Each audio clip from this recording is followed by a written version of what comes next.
Indian energy exchange या आईएक्स के दोस्तों रिजल्ट आने वाले हैं जुलाई 25 को। तो रिजल्ट से पहले इंपॉर्टेंट फाइनेंशियल नंबर, बिजनेस के नंबर, स्टॉक का forecast, important mutual funds, financial institutions, उन्होंने स्टॉक को क्या खरीदा है, बेचा है, इन सब के बारे में वीडियो में हम बात करने वाले हैं। सबसे पहले दोस्तों आईएक्स के बारे में बता दूं, जैसे आप समझ लीजिए स्टॉक खरीदते हैं, बेचते हैं, ठीक है ना। तो वहां पर एक प्लेटफॉर्म है जो कि बीएससी या एनएससी ने प्रोवाइड किया हुआ है, ठीक है ना। तो वैसा ही किसी को पावर या इलेक्ट्रिसिटी खरीदनी है, बेचनी है, तो उसके लिए जो प्लेटफॉर्म है इंडियन एनर्जी एक्सचेंज ने प्रोवाइड किया हुआ है। अब देखिए, हम आप तो इलेक्ट्रिसिटी में ट्रेडिंग नहीं करते हैं, तो इसके लिए कौन है, जैसे बड़ी बड़ी जो इंडस्ट्रीज हैं, फिर जो पावर को जो जनरेट करने वाली कंपनियां हैं, पावर को डिस्कॉम्स हैं, जो डिस्ट्रीब्यूशन करने वाली कंपनियां हैं, तो वो लोग इसका पार्ट है, ठीक है ना। तो ये ट्रेडिंग प्लेटफॉर्म है, और जब ये ट्रेडिंग प्लेटफॉर्म होते हैं तो सबसे बड़ा फायदा होता है कि इनके मार्जिन्स बहुत स्ट्रांग होते हैं, जो मैं थोड़ी देर के बाद बताऊंगा, और ये इसको बहुत ही इंटरेस्टिंग बना देती है। अब देखिए, पावर सेक्टर में दो टाइप के करार आप कह सकते हैं होते हैं, ठीक है ना। एक होता है लॉन्ग टर्म का और एक होता है शॉर्ट टर्म। तो लॉन्ग टर्म में अभी 86% आप देख सकते हैं फोकस है। दो पार्टियों के बीच में 20 साल 25 साल का एक एग्रीमेंट हुआ है। और जो शॉर्ट टर्म है वहां पर बाइलेटरल है, दो पार्टियों के बीच में 1 साल से कम का एक एग्रीमेंट हो गया। फिर दूसरा पार्ट है यहां पर एक्सचेंजेस के द्वारा। तो यहां पर आता है इंडियन एनर्जी एक्सचेंज का रोल, तो ये आपको ध्यान में रखना है। अब आईएक्स कैसे मार्केट शेयर गेन करेगा, जब बाइलेटरल में जो है यूजेज कम होना शुरू हो, लॉन्ग टर्म के जो कॉन्ट्रैक्ट्स हैं वो कम होना शुरू हो। तो हम पिछले कुछ सालों के ट्रेंड देख लेते हैं। तो आप ट्रेंड देखिए फाइनेंशियल ईयर 18 से 22 की, ये लगभग 18% एक्सचेंजेस का रोल बढ़ा है।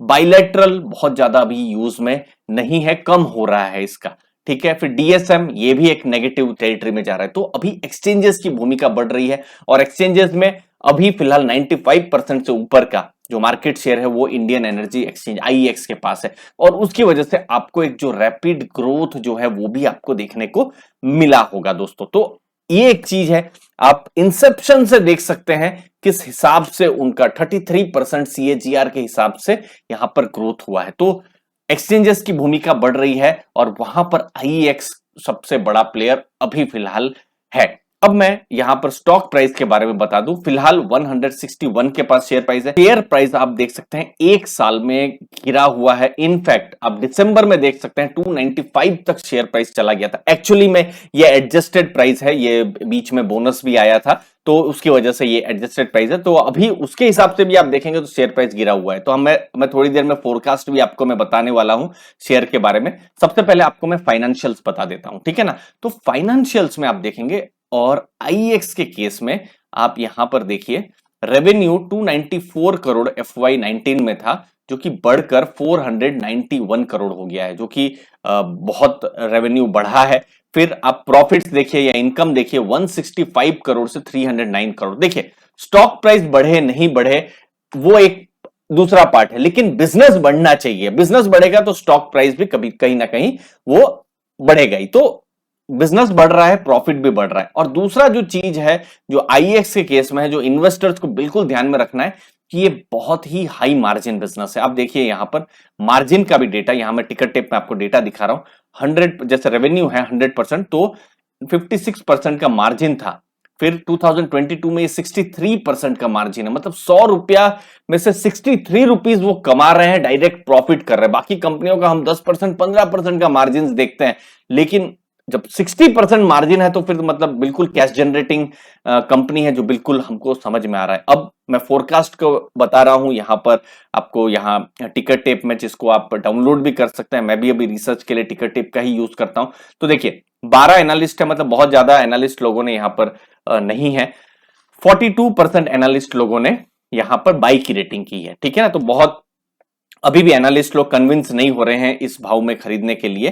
तो उनका कहने का है कि रिटर्न एक्सपेक्टेशन लोअर है। तो जो हिस्टोरिकल डेटा के हिसाब से जो फोरकास्ट किया गया, जरूरी नहीं है यही होगा, लेकिन एक रेंज होती है हिस्टोरिकल परफॉर्मेंस के हिसाब से।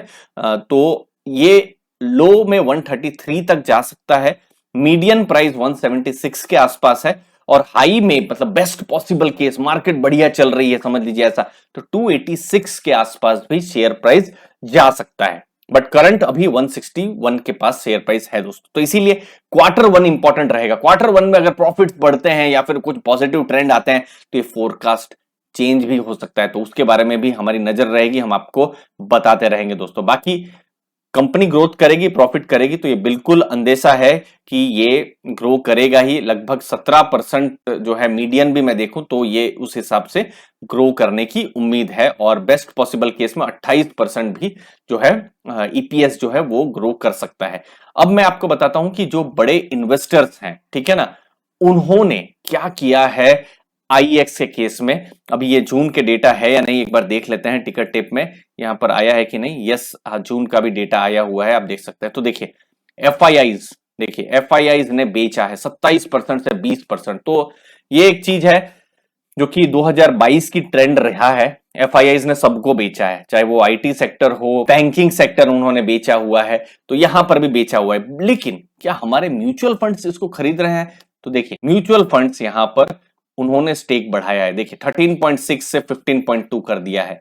फिर म्यूचुअल फंड के अलावा जो दूसरे जो डोमेस्टिक्स हैं जैसे इंश्योरेंस कंपनी है, फिर उन्होंने देखिए 5.88 से 6.45 है। तो एक चीज बिल्कुल क्लियर है कि स्टॉक गिरा है तो म्यूचुअल फंड बिल्कुल इसको खरीद रहे हैं। तो ये एक बिल्कुल मैं पॉजिटिव मानूंगा, क्योंकि एफआईआई बेच रहे हैं क्योंकि वहां पर उनके अलग अलग रीजन हो सकते हैं, लेकिन डीआईआई का खरीदना या फिर म्यूचुअल फंड्स का खरीदना ये एक पॉजिटिव ट्रेंड है ही, जो वो देख रहे हैं कि जब स्टॉक प्राइस गिरा है तो वो लोग स्टॉक को खरीद रहे हैं। अब दूसरी चीज ये भी है कि जब हम आईएक्स की बात कर रहे हैं तो आईएक्स का शेयर का जो वैल्यूएशन जो था, ठीक है ना, वो 70-80 तक चला गया था जब बिल्कुल पीक प्राइस में था। अभी ये 47-48 एटलीस्ट एवरेज से अभी भी ऊपर है, लेकिन थोड़ा एवरेज के आसपास ही आ रहा है। थोड़ा प्रॉफिट अगर और हो जाता है तो एटलीस्ट पी रेशियो थोड़ा ठीक ठाक एवरेज में आ जाएगा। तो इसीलिए एक होल्ड जैसी सिचुएशन बनी हुई है। मेरे जैसा इन्वेस्टर बिल्कुल इसको होल्ड करके रखेगा।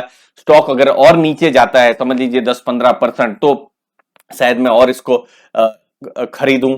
तो ये एक बहुत ही इंटरेस्टिंग स्टॉक है क्योंकि बिजनेस कर रही है, प्रॉफिट कर रही है। लेकिन अगर कुछ फ्यूचर में बिजनेस में रिस्क है तो वो है नए नए पावर एक्सचेंज का आना।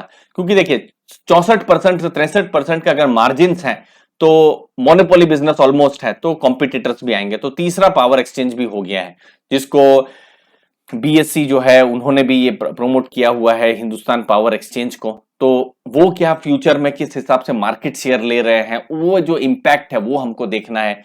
बाकी आईएक्स क्या अपने में ग्रो कर पा रही है या नहीं, तो ये सब चीजों को भी हमको देखना है। तो ये सब जैसे जैसे रिजल्ट्स आएंगे, रिजल्ट्स के बाद जो मैनेजमेंट कमेंट्री होंगी, फिर उससे हमको बहुत ज्यादा आइडिया मिलेगा। तो बने रहिए अर्ली फाइनेंशियल आजादी के साथ। हम आपको यहाँ पर एनालिसिस और जो डिटेल्स है हम आपको बताते रहेंगे। एक लॉन्ग टर्म की स्टोरी लग रही है, लेकिन इस स्टोरी में ब्रेक लग सकता है अगर थर्ड पावर एक्सचेंज या सेकंड पावर एक्सचेंज और एग्रेसिवली आते हैं। तो ये एक इमर्जिंग थीम है जहां पर बिल्कुल नजर रखनी चाहिए इन्वेस्टर्स को, जहां पर इलेक्ट्रिसिटी या पावर सेक्टर ग्रो कर रहा है और आईएक्स बिल्कुल भी एक इंटरेस्टिंग जगह में खड़ा हुआ है। बाकी टिकर टेप को भी आप एक्सप्लोर कर सकते हैं, नीचे मैंने डिस्क्रिप्शन में लिंक दी हुई है। धन्यवाद।